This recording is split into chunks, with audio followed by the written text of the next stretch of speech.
जय हिंद दोस्तों, आज हम लोग एलसीएम तथा एचसीएफ के कुछ महत्वपूर्ण प्रश्नों को सॉल्व करेंगे। आज क्लास हम लोग का 4 रहेगा। आते हैं पहले क्वेश्चन पे। पहला क्वेश्चन है कि दो संख्याओं का महत्तम समवर्तक 96 है तथा उनका लघुत्तम समवर्त 1296 है। यदि एक संख्या 864 है तो दूसरी संख्या क्या होगी? देखिए, सबसे पहले हम फॉर्मूला जानते हैं कि मौस गुने लस, मौस गुने लस बराबर होता है पहली संख्या गुने होता है दूसरी संख्या। ये फॉर्मूला हम लोग समझ लेंगे कि मौसा गुने लसा बराबर पहली संख्या गुने दूसरी संख्या होता है। चलते हैं आगे। तो दिया है महत्तम, दिया है आपका 96 और लघुत्तम कितना दिया है 1296 और पहली संख्या हम लोग को दिया है 864। दूसरी संख्या को हम लोग मान लेते हैं x, काट देते हैं इसको 12 से, तो 12 8 96 होता है। यहाँ काटेंगे तो 12 25 60 12 7 84, ठीक है 84 और यहाँ कितना बचा 2, तो 12 दूना 24, ठीक है। अब इसे काट लेंगे तो 8 9 72, फिर इसे 9 से काटेंगे तो 9 एकम कितना हो जाएगा 9 हो जाएगा। यहाँ कितना बचा 3, तो 9 से काटेंगे 9 चौका 36, फिर 3 9 चौका 36, काट देंगे इसे 9 से, यानी x बराबर कितना आ गया 144। यानी हमारी दूसरी संख्या x थी तो x बराबर क्या हुआ 144। ये हो जाएगा हम लोग का आंसर, यानी ऑप्शन नंबर क्या हो जाएगा डी हो जाएगा। अगले क्वेश्चन में चलते हैं। दूसरा क्वेश्चन है कि दो संख्याओं का गुणनफल 69 12 है और उनका जीसीडी 24 है, तो उनका एलसीएम क्या होगा? देखिए जीसीडी इक्वल टू क्या होता है एचसीएफ, यानी ग्रेटेस्ट कॉमन डिविजन बोलिए चाहे हाईएस्ट कॉमन फैक्टर बोलिए, दोनों का मतलब एक ही होता है। तो दिया है आपका दोनों संख्याओं का गुणनफल, तो दोनों संख्याओं का हम लिख देंगे गुणनफल, ठीक है। फिर लिखेंगे मौसा गुने लसा, तो मौसा कितना दिया है हम लोग का 24, यानी जीसीडी दिया है 24, लसा को हम लोग मान लेंगे x। अब इसको सॉल्व करेंगे तो 12 दूना 24, 12 से कटते हैं, इसको काटेंगे तो 12 5 60, 9 होगा 1 होगा, 12 7 84, तो कितना होगा 60, 12 6 72, कट जाएगा। फिर 2 से काट लेंगे तो 2 2 निके 4, 2 8 16, 2 8 16, यानी x बराबर कितना हो जाएगा 288। यानी हम क्या कहेंगे कि मेरा जो एलसीएम होगा, एलसीएम कितना होगा 288। ऑप्शन नंबर कितना हो जाएगा? ऑप्शन नंबर हो जाएगा बी आंसर। अगले क्वेश्चन में चलते हैं, क्वेश्चन नंबर 3 पे। दो धन पूर्णांकों का एचसीएफ और एलसीएम क्रमशः 12 और 72 है। यदि उन संख्याओं में से एक 24 हो तो उन दोनों का अंतर क्या होगा? बता दिया आप लोग को कि मौसा गुने होता है लौसा, मौसा गुने लौसा और पहली संख्या गुने दूसरी संख्या होता है, ठीक है। तो आपका मौसा दिया है आपका 12, लौसा दिया है 72 और एक संख्या यानी पहली संख्या 24 है तो दूसरी संख्या हम लोग x मान लेंगे।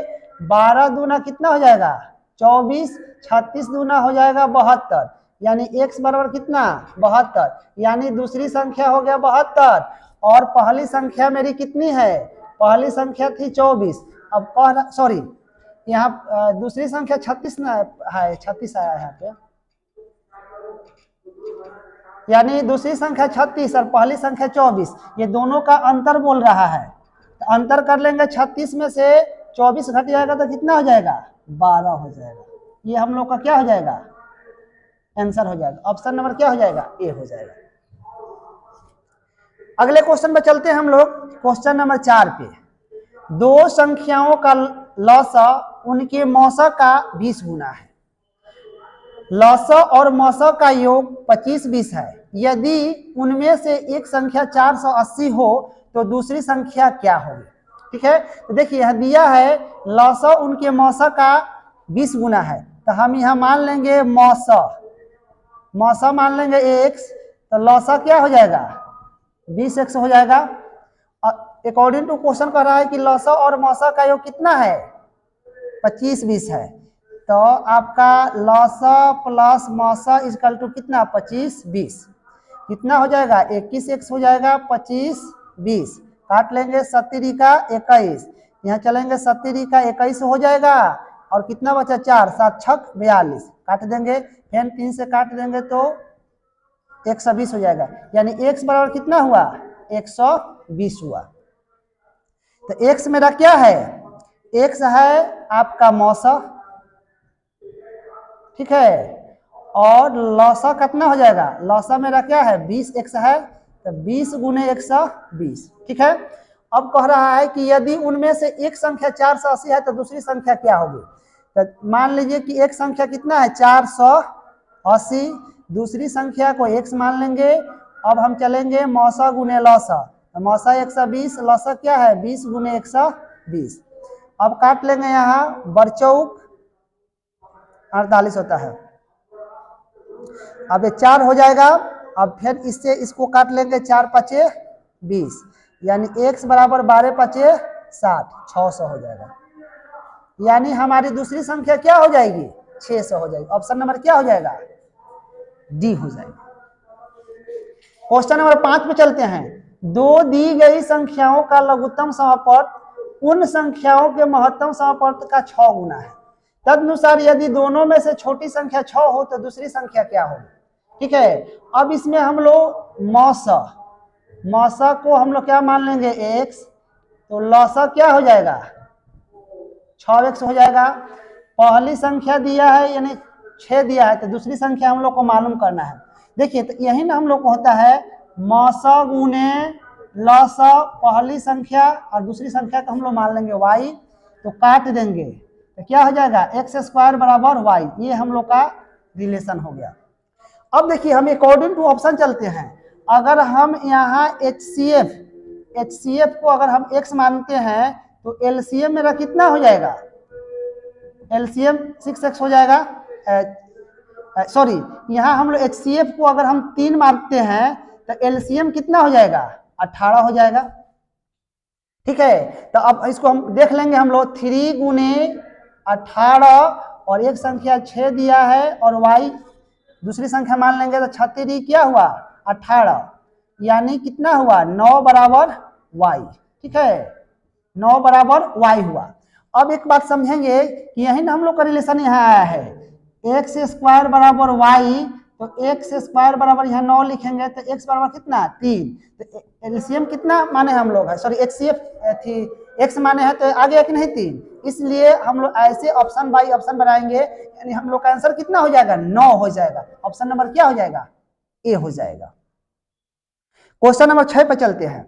यदि a, b का HCF 12 हो और AB धनात्मक पूर्णांक हो तथा a बड़ा b से b बड़ा 12 हो तो a, b के न्यूनतम मान क्रमशः होंगे। ध्यान रखेंगे रिलेशन समझेंगे सबसे पहले a greater than b greater than 12, ठीक है। अब हम लोग का HCF कितना दिया है, HCF दिया है आपको 12 दिया है। देखिए तो अकॉर्डिंग टू ऑप्शन चलते हैं, एक ऑप्शन डी पर लेकर हम लोग विचार कर लेते हैं 36 और 24, ठीक है।